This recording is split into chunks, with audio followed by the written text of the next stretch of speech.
This is our van that we've been working on for several months, and we're going to be doing a little video on the changes we've made to it to convert it into a camper van. So we hope you like it. Okay.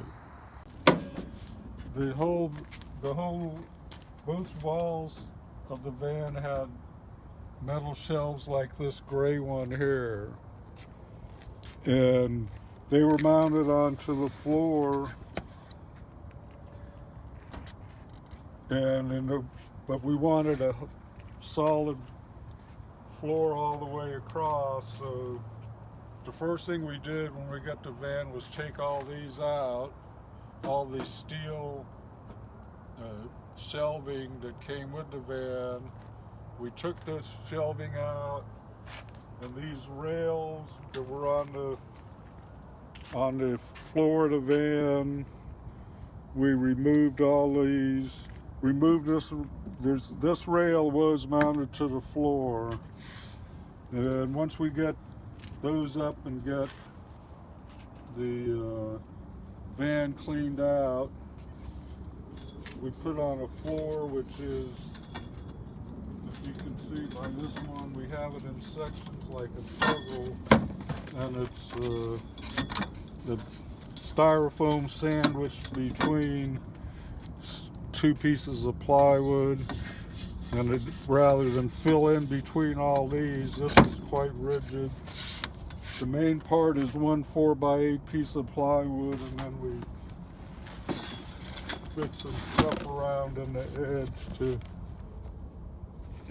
take up the slack. And then on top of that, we have this resilient foam, like what they put inside kayaks and stuff. And then on top of that is a 6x12 bamboo mat that Tanya's cut out and re-hemmed in order to fit around the irregularities in the floor, the perimeter. So the plan, and what we do by having this mat and by raising these putting the rail up here and raising the shelf off the floor, then we're able to have a clear span, and we have an inflatable air mattress that we put down on the floor. At night, all we have to do is remove a few items, put them under our canopy, blow up the air mattress, and we're ready to go for sleeping that night. So here's where the panels come in right now. I'm going to run them through there maybe, but right now they come through here, and then they go through this solar charge controller.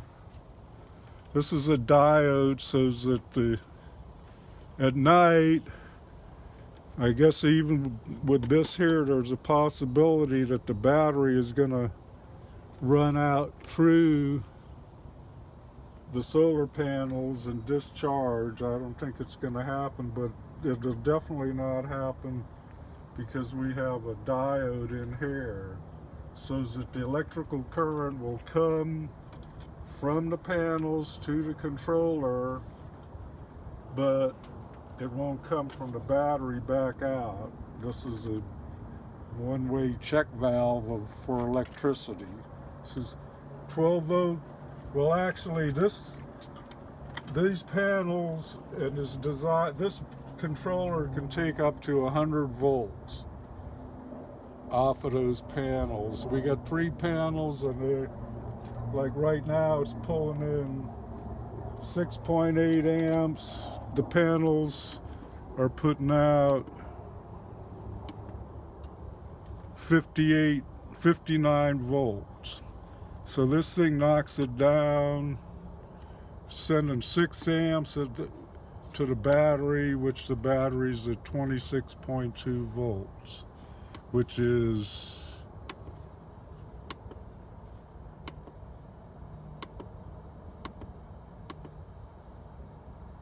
there's a battery, 95% charged. And here's the battery, and we'll continue with that. Then all our mountings in here, well, a lot of them are, we use these ratcheting tie downs to hold stuff together, because this is the first one we've done, and we make a permanent installation. It might not be what we like, and so this way here we can try it. If we like it, we can do a more permanent installation. Now so once we did this floor, we glued up these pieces, cut them out, get the floor in, and the next thing we did was the walls, and these are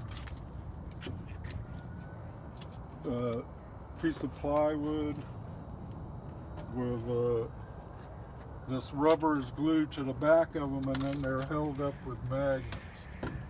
There's places on the frame where this magnet will hold them to the wall. So we got the walls paneled. This took quite a long time because the different glues do different things, and we'd never used any of them. We sort of wanted to stay away from super heavily toxic glue, so we were kind of limited. So for our shelving, once we got these in, well, prior to putting these in, I moved the rail that was on the floor. We mounted up to the wall so that then we can hang the shelving from the rails, and then you have your ground clearance here's about 10 inches off the ground. And the main reason, like I said, we did that is so that when we sleep we have a clear floor, the full width of the van all the way back to the wheel wells. If the shelves were on the floor, we wouldn't be able to do that. On this side, we removed those, did the same thing, and put the two rails up, and then we just used ratcheting tie downs to hold these steel shelves. These here, you see them everywhere, Home Depot and stuff. These all, of course, we got at yard sales for $5 each or whatever.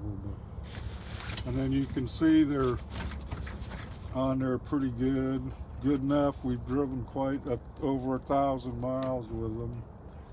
And here's our propane stove. Of course, we use a lot of these ball bungees, and these are also a very useful, and especially there again, you have flexibility, and you don't have a permanent arrangement that you might realize too late that you spent a lot of time doing something that isn't really where you want it to be or how you want it to be. But so by using this kind of stuff a lot, we have our flexibility, and we can see what's going to fit and what doesn't. And then still we have some storage space underneath. And it'll hold a lot of weight. This one here too.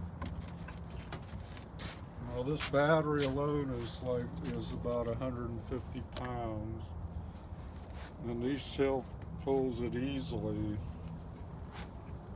Then Tanya made two curtains out of or she sewed 2 curtains, designed and sewed. This is all this bamboo wallpaper that's on the plywood back, and Tanya got that so that we put it on all of them so that we would have a more of a beachy or island look to it.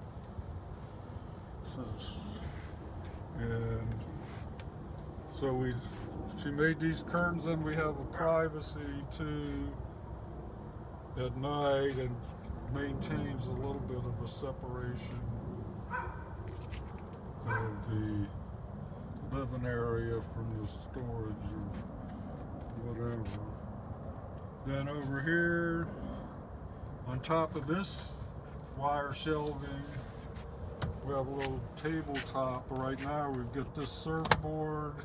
It's a 9-foot Robert August surfboard that we're using as a shelf. We've got it tied down pretty good right here. Then we have our inflatable paddle boards, a bag of maybe wetsuits, a body board, and the nose of the board is resting on this. So these are big, they're heavy a little bit. These are like 35 pounds. Probably 100 pounds on here plus the board, but there's plenty there in terms of ability to hold this weight up.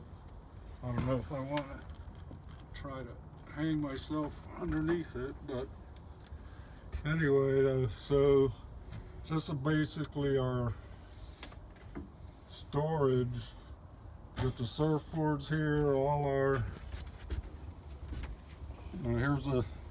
we're going to mount this up off the wall so that it folds down for our table. In the meantime, we take this out and put it on the picnic table so that we have a more, clean and mold-free table to work off of.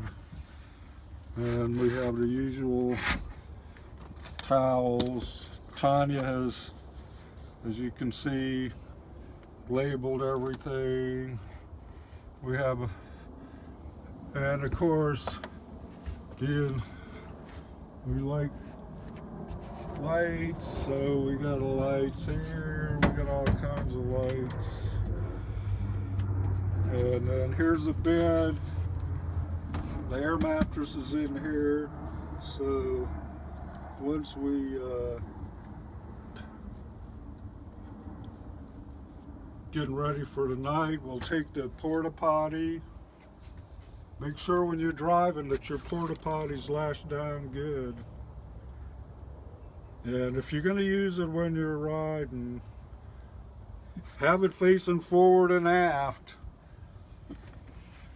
not side to side like this, a port ship, as we would say in the Navy. Here's our electricity that everything comes out of. Right now, this is an inverter, 1500 watt inverter. So 1500 watts, 120 volts, that's like 12 amps. 12 amps at 120 volts, that thing will take. That's 12 amps at 120 volts is 40 amps at 25 volts. So, and I don't think this thing will run down 40 amps. That's going to last 5 hours if this thing's running full speed or less. This battery's used, so it doesn't really have probably anywhere near 200 amp hours. But the price was right. It was as much as like 10% of a new one. So then we got a refrigerator, the same. Oh, before we go too much into the electrical, well, I'll finish up the electrical. Here's the refrigerator. We use some more of this insulating foam as a strap, and then we have a magnetic block to it holds this closed while you're traveling. And again, these are all, everything is ratchet and tie downs. Does your thing for you. Everything is held in good. This little cabinet that we and have a magnetic. We're gonna glue these. The biggest thing that we find, there's a lot of different glues, and ain't none of them that we've come across that really live up to expectation. There's a lot of crappy glues around. But anyway, I forgot in our interior, put the floor down, we did the walls. You can see how this, you can sort of see how that's magnetically held. Then for the interior, we used some more of this rubber foam and held it up here with these kind of like a batten strip. This was actually a project where the 2x4s was a little too wide, so the guy I was working with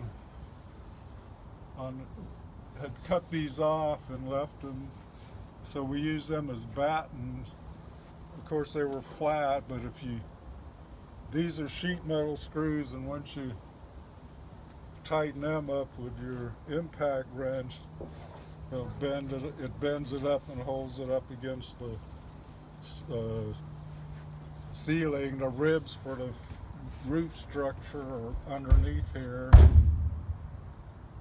And then there's a seam where the two pieces that's only 4 foot wide. So we put so that the seam between the two pieces are here, kind of screwed up there. So we've got an air pocket between here and the roof. And then we've got I don't know if this is half or 3/8 foam. It's called mini cell foam. I think it's expanded polyethylene. And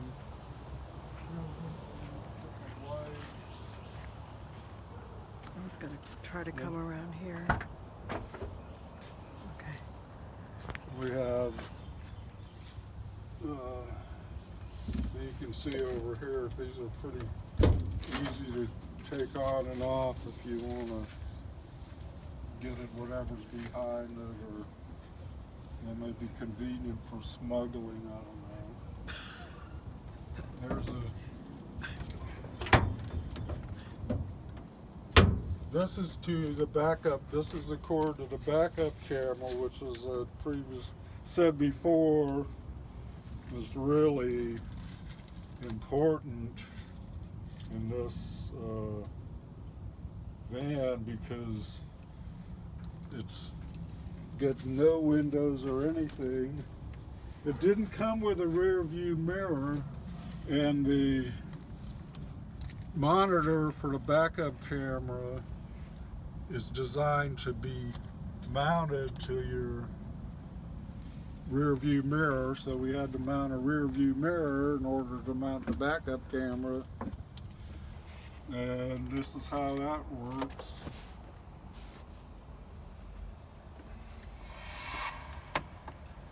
So there's a backup camera, and see there's the inside of the door. As soon as it comes on, it automatically starts recording. I don't know where it's recording to, somewhere in here, I guess, obviously. So the first, you have three views with this backup camera. One of them is more of a true backup. That's for backing up. You can hook there's another wire that we're not using that hooks up to your reverse switch or something, or I think, yeah, to your backup, your backup lights, and it'll turn this on, a little graph that shows you exactly how you're going. sure plenty of people that have backup cameras know what I'm talking about. Anyway, then you go to this, and this is just the front view by itself. And then this is a split screen, but it's it's a different view. The back, this is more for driving down the road, but I prefer this because your rear views on the outside of the passenger and driver's door really do everything other than what this does. And this is really so important to have, especially if you're on the freeway with a bunch of big trucks all around you. If you don't have a good rear view, you're kind of out of luck. It's very, very difficult. This is way better to have this. Tanya, this was the first thing. As soon as we drove it a couple days, Tanya said we got to get one of those. So, and then we got the porta potty. That's like $100 off of Amazon or eBay. They're okay. I think you should have two of them, one for pissing and one for crapping, because they say the smell gets worse if you mix them together, and I believe it. We got some enzyme stuff that you dump in there, but it works, and it's a lifesaver for elderly like myself. I'm not speaking for Tanya here because I know she's not elderly, but I'm telling you, if you got to pull into a gas station and you look at that and you look at running into the gas station, you'll be using that too. So it's great to have that, and you don't have to go to the gas station. So that was very important to have. And then let's get back to. You want to do the shades? Oh yeah, and then Tanya also sewed this curtain out of to get a little more insulation. It's a kind of It's a quilt. quilt, yeah, for like putting on a bed. I think this was on. Anyway, then Tanya took a regular material, but this van has got a huge windshield compared with a car indoors, so she took some of it and cut it and put a new seam on it, sewed a new seam all around so that it's perfect fit for our car or vehicle. And another big benefit of having this is Charlie, when we put this up at night, he doesn't see as much going on outside, and he doesn't bark as much during the night, if at all. And it just feels, a little more privacy even when we're at a campground. The best feature, I think, is the fact that what we really wanted to do was have this so that when you're not sleeping, we learned this as living in Japan. I lived in Japan for a couple years, many years ago. And small houses. At night, you put down the futon in the morning, you pick it up, put it in the cabinet, and you have your living area. This is not a long van. It's 9 foot from my foot here back. We had I'm 6 foot tall. The side to side bed ain't gonna make it in here. And so we decided to go with this, especially since like these big plastic containers, you take this shelter out, put it up, and move the stuff out there at maybe 5 minutes to set it up. To get it out of here. takes a long time to put everything back because you've got to tie it down. You've got to. Everything. There's no wishful thinking in this. It's like being on a ship. I learned that. I sat for 9 months of my life in the Indian Ocean on a U.S. Navy ship, and I can tell you, when you hit high seas, if you don't have your stuff secured for sea, you'll know. Just like we did, the first bump we hit with this thing before we had this on here, this flew open and everything in it was on the floor.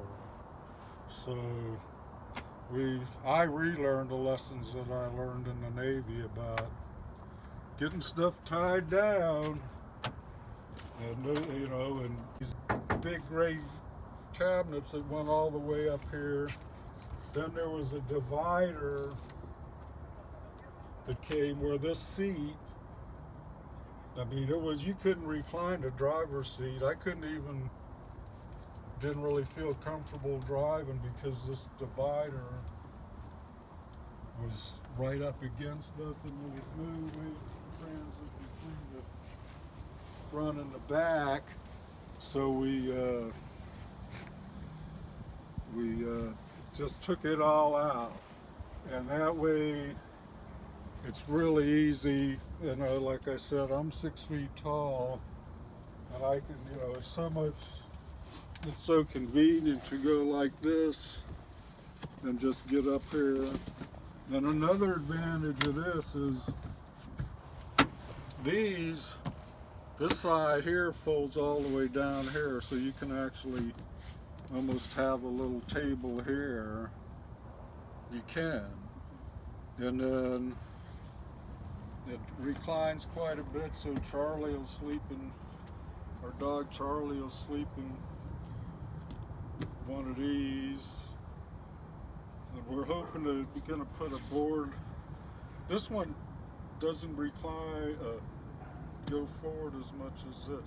But we're going to figure out how to put a board or something on here so Charlie can have his bed up here at night rather than just be cramped into the seat. So, because we really, one of the reasons we get this again was so that we could bring Charlie with us, because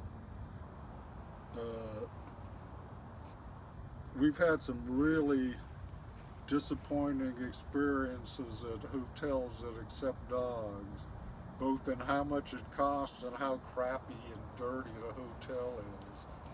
So we're really happy to have this. Gave us something to do during the summer, and like some of this stuff really took quite a long time to figure out how to do, to put all these in and so forth. And I relearned a lot about wire and electricity and all that as you start trying to figure out if you could what you can actually run off of even that big battery. That's like 24 volts is 200 amp hours, so that's like having a 400 amp hour 12 volt battery.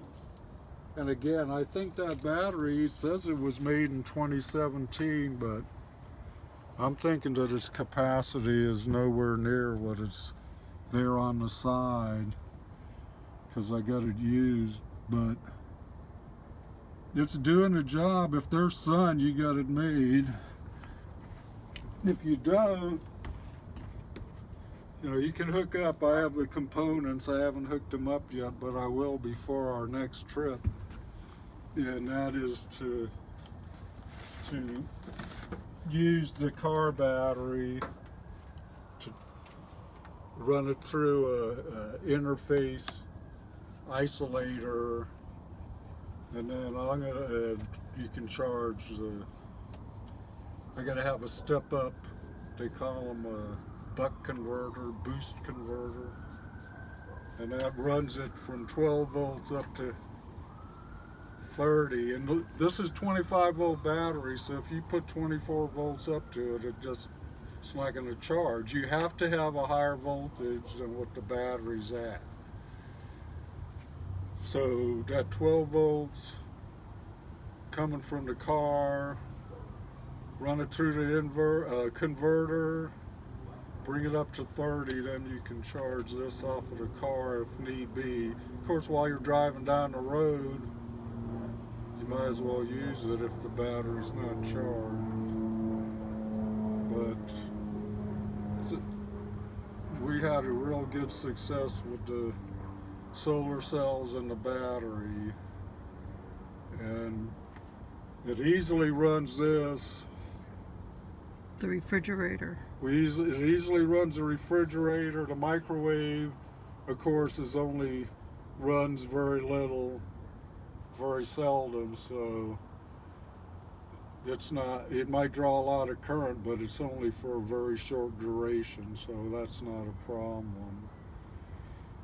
And Runs our fan too. And then we have a little fan up here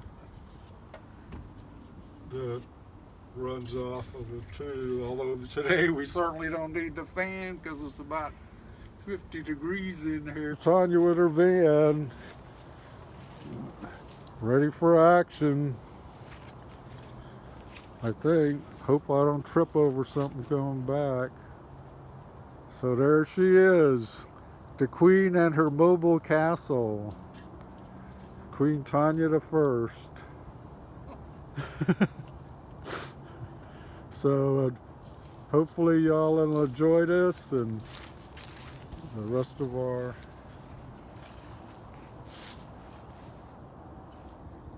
we'll give you an update. We went to Florida a few days ago, a couple weeks ago, got blown away by the hurricane. They evacuated us out of the campground. Put 1,000 miles on this thing in 2 days.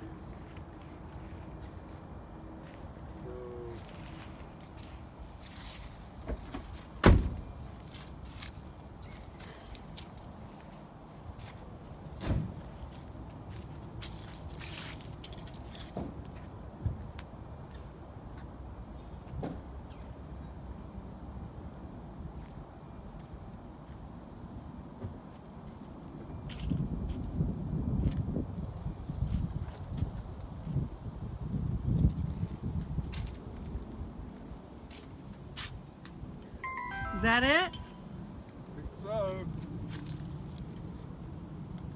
Hasta luego, amigo.